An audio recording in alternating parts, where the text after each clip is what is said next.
Le projet de code de conduite qui doit régir les membres de l'association des chefs traditionnels et coutumiers du Tchad, c'est l'objet des présentations et des échanges de la deuxième journée des travaux de ces assises.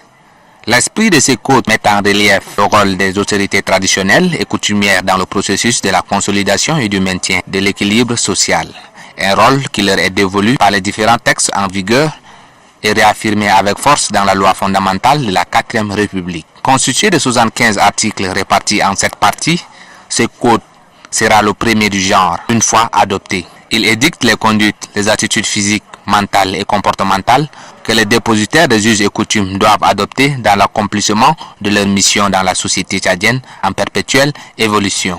Cet acte normatif définit aussi les compétences des autorités traditionnelles et coutumières et situe les axes de collaboration entre ces dernières et les autorités administratives et judiciaires. Tout ceci pour la bonne marche des institutions étatiques.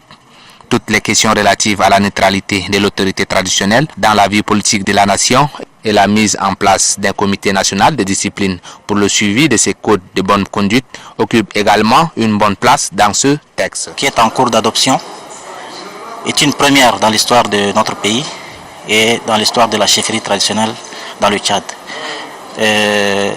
Ça serait aussi une première pour les chefs traditionnels que nous sommes d'adopter ce code-là. Et je pense que ce code pourra servir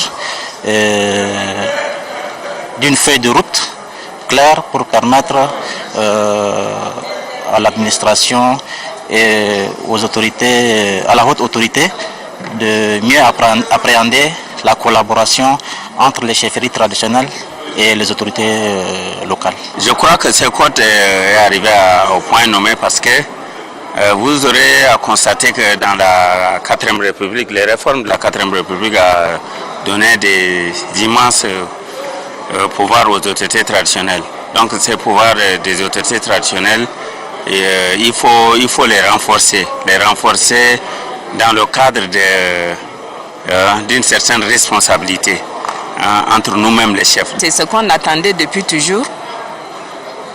Et l'occasion a permis à ce qu'on puisse travailler sur le code de conduite des chefs traditionnels.